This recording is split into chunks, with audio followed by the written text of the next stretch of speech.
ကောင်းတယ်တက်ပြီးတော့ချင်းချင်းနဲ့ဟုတ်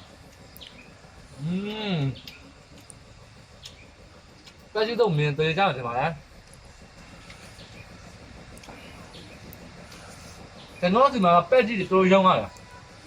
ကျွန်တော်ရောင်းတဲ့ပဲကြီးကလေကျွန်တော်တို့ရခိုင်ဒေသကိုဒေသကပဲကြီးဒီအေယောဒီဘက်ကလာတဲ့ပဲကြီးမဟုတ်ဘူးပေါ့နော်ဒါလေးကကျွန်တော်တို့ကိုဒေသမှာနေပြီးတော့ရှော့မြေသေးကနေပြီးတော့ရားတဲ့ပဲကြီးဒီကုန်းတွေမှာနေပြီးတော့သဘာဝခင်းတွေမှာတွားနေတဲ့ပဲကြီးမဟုတ်ဘူးနော်ကျွန်တော်ရောင်းတဲ့ပဲကြီးကဒီကြက်တော့တဲ့အခါပင်လေးကြီးကြက်တော့တဲ့အခါရှော့မြေသေးကထွက်လာတဲ့အကောင်လေးတွေဒီပြန်တက်လာတယ်ဆိုရင်ပြန်ဝင်သွားတာအဲ့ဒီအကောင်လေးတွေနော်အဲ့တော့ကျွန်တော်ရောင်းတဲ့ပဲကြီးကကိုဒေသကပဲကြီးစစ်ပါဒါကြောင့်ဒီပဲယုံကြည်စိတ်ချတာဆောက်လို့ရပါတယ်နော်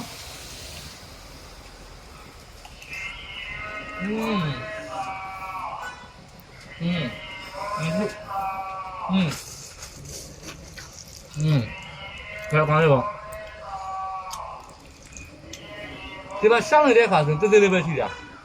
သူ့ကိုရေမှာဆင်ပြီးတော့အများကြီးပြုတ်လိုက်နုအောင်ပြုတ်လိုက်နုအောင်ပြုတ်လိုက်အကောင်ကျူးတော့ဒီစောရတာဘူးအဲ့ဒါရှိတာပေါ့နော်ဒီလိုဘူးတဲ့တပုကိုဆိုရင်မြန်မာငွေ2500မြန်မာနိုင်ငံဆိုရင်အိမ်ရောက်ငွေရှည်ရတယ်စင်ကာပူမလေးရှားထိုင်းတို့ဆိုရင်တော့ကျူငွေကျူရှင်းရတာပေါ့နော်တပိတ်တာကိုဆိုရင်3,000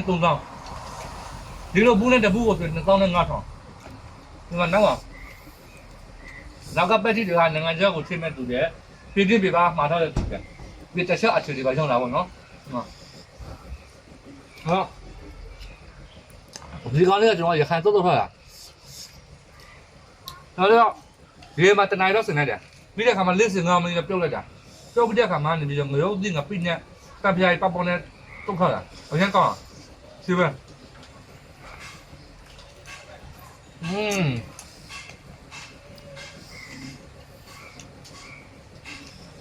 သူ့အဲ့အရာကလည်းကြက်မျိုးကိုတော့တော့ထောက်တော့နဲ့ဝါတော့ကောင်းတာတော့ရှိပါကြကြက်မျိုးတော့တော့ဒီကောင်နဲ့ကျွန်တော်ရောင်းတုံးဝေပြီးတော့ကြနော်ကျွန်တော်စီမှာကုံတော့လေဆိုကျွန်တော်ရရတန်းနိုင်ပါအခုကပဲစီကကျွန်တော်ကနောက်စီမှာပိတ်တာရာစီရှိတယ်အများကြီးရှိတယ်ကျွန်တော်ရောင်းနေတော့ဝေတော့ထား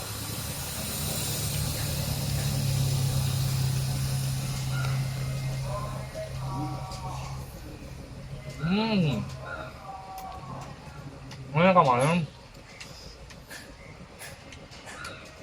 စတဲ့မှာလည်းကျွန်တော်စီပီကလည်းမှာလို့ရတယ်ဖုန်းဆက်ပြီးလည်းမှာလို့ရပါတယ်နော်အားလုံးကျေးဇူးတင်ပါတယ်